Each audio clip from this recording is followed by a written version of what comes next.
Hello, hello. Welcome to the channel. What's good, y'all? So, come on in, vibe with me, and listen to the video and let me know what y'all think. Let me know your thoughts. Comment down below. Because at this point, I had to even get off my YouTube. Because every other motherfucking video, I just want to watch random documentaries but every other video that I see is like some shit like about me damn near. So I had to get off that. But I knew it was getting bad because people were calling to check on me and texting me to check on me. Like, hey, you good, bro? Like, I would have done the same thing if I right, could have. Yeah, we were right. worried. So mind you, I am good. Yeah. But I'm thinking in my mind, like, oh, they must be tearing me the fuck up because people are checking on me like as if they think I'm in a bad place. You know Pulse what I mean? check. So I'm asking myself, yo, how do you feel about this? They fucking you up. How do you feel about that? I mean, obviously it don't feel good, but like, Before you made the apology, the 5 minutes, the 5 hours before, was it something that you had really thought of and planned? Or did you No. get on the stage and felt like, I need to do this? no, it hit me an hour before. Okay. But before that, I was stressing the fuck out but in the moment that the idea came to me, like via God, it's like, oh man, I lifted and I got light and I got excited. I got so excited because, to tell you the 2 or 3 days before that, it was like, oh my, nah, this is terrible because I felt like I misrepresented myself. You know what I mean? It's like all of a sudden I'm giving life to division and to negative storylines or negative perceptions on somebody that I fuck with and got love for. You know what I mean? Somebody that I like care about. And it's like, oh shit. In my mind, of course, I mean, I could take you back to, we know why that happened in the first place, Right. but just to answer your question, that shit had me feeling terrible because I'm like, oh my God, like this shit is nasty. This shit don't feel right. And of course, leading up to it, when I was doing it, it made sense. Actually, I can't really say it made sense, but in a moment where I wasn't clear, like we were just talking about, I chose to do something that didn't align. It's like putting on the fucking outfit, the Versace sweater or whatever.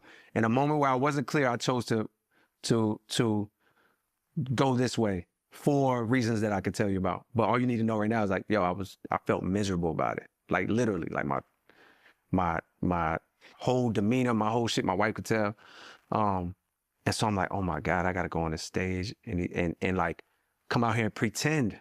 Almost like people think that I'm representing that Mike Delete Later had just dropped. It's the biggest news. Not saying Mike Delete Later is, but just the drama of all of this is the biggest news happening. And I'm coming out as a representative of what the fuck they just heard. It's like, nah.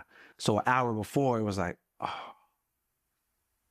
aha. Like, yo, in a very loud manner, in a very public forum on your album, you said some shit you didn't believe in. Now you got the opportunity to go on a bigger forum, a bigger stage is being live stream and say something that you believe in. And in that moment, I'm like, thank you, God. Like, told my wife, she the only one I told. I ain't telling nobody else.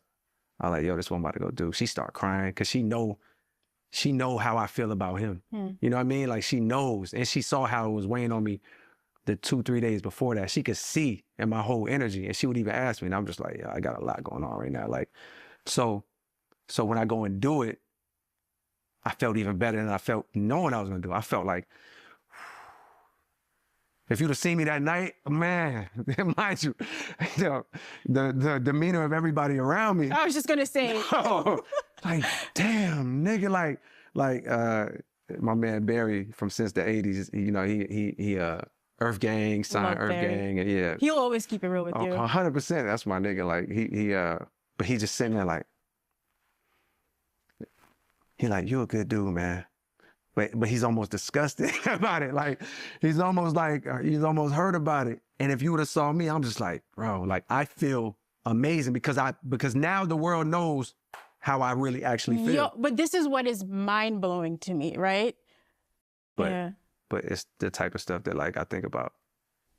I mean, is that still on your mind now with the fall off, like out this big three? It's like you've had your relationships with Kendrick and Drake stretch back years. You know what I mean? I don't know what it's like with you guys now. I mean, first of all, those is dudes that I admire. These dudes. I got genuine love for these dudes. Like, I hate to see the world shit on either one of them in defense of the other. You know what I mean? It's like, bro, that shit is even saying it out loud is a little silly. Well, at the end of the day, I'm glad you made the decision that was right for you. Appreciate it. You know what I mean? That like you feel good and you could sleep well at night, and then you make an album that you love and you're proud of and has so many dope full circle moments, like Erykah Badu being on The Villas when you sampled her on Too Deep for the intro. Like, that's a moment. Yeah. You know, even at the end of Forest Hills Drive, you going on your little rant about. You know, I know we're talking about music primarily. I don't really know him personally, so I don't want to really call him out of his name, but I don't know other words to really describe a man who has just no integrity, no proud. He's not prideful. He talks about wanting to be the best, but he doesn't want to compete. I don't know what that is. It's weird to me. It's odd. He's sitting here talking about everything other than the fact that, hey, why didn't you compete? But you're rapping that you're down to compete. What's the problem? I don't know. A couple days I went to this little beach spot. And so, but mind you, I didn't know that the I guess a meme or whatever was going around saying that. So people showing me like, bro, this is crazy. Like, you're actually at a beach. But it wasn't, but mind you, to let you know though, because it kind of goes with what we were saying earlier, but I didn't This shit is sad, chap. finish my thought, where it's like, I did what I did and I felt light, free, like I had. One of the problems I have with J. Cole's interview is that I would give it so much more grace if it was like, yeah, you know what? Yeah, I made a song, then Kendrick called me and I talked to him. Somehow Kendrick seems impervious to all this fuckery. He doesn't talk to none of these niggas. And they get shamed without him having to lift a finger. That's powerful.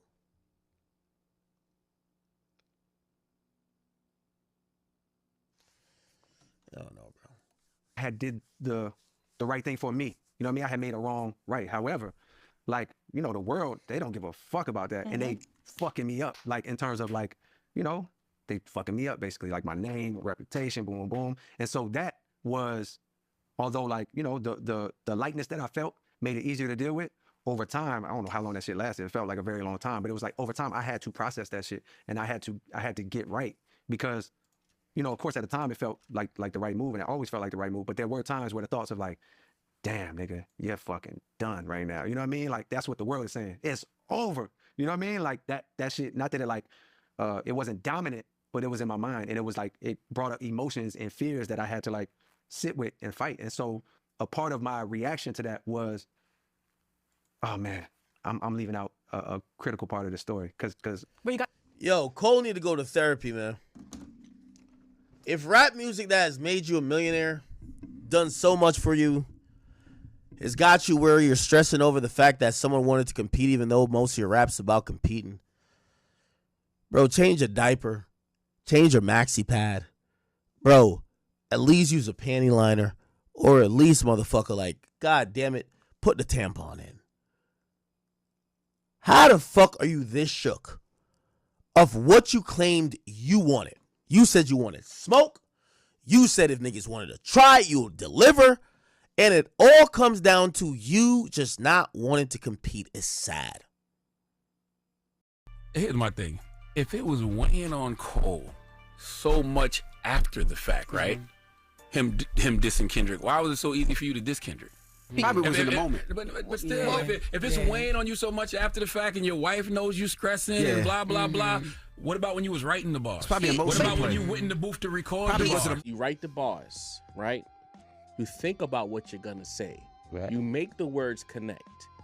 You listen to the beat. Matter of fact, let's reset. That's a lot in the moment. In the moment to sit down, write a rap, go in the booth, record it, listen to it, mix it. You know what I mean? Like, that's not for the moment. Yeah. Right? You had a long time to think about whether or not you should put this out. So if it weighed on you so much after the fact, why didn't it weigh on you so much while you was doing it? And come out the booth. Yo, let me hear that back. I might want to rap it again. If there's a hook, now I gotta rap the hook separately from the verses. Do the doubles on that. Do the ad-libs on that. Go through that whole process. Again, I'm breaking this whole shit down to y'all. Cool. After the song is fully recorded, if you have an engineer who's nice, a lot of engineers are mixing your vocals while you're recording the song. They're mixing it, then you come out, then you're listening back to the vocals to see if you as the artist like the mix. So you heard it, basically before the public hears the song, there's a real probability that you yourself as an artist might have heard that song and them bars 100+ times before it gets out to the public. You don't believe put it him. out. You don't believe. That is all, folks. So thank y'all so much for watching, for vibing with me, for rocking with the channel. Don't forget to subscribe. Please subscribe to the channel. Don't forget to like the video on your way out and also comment down below. Until next time.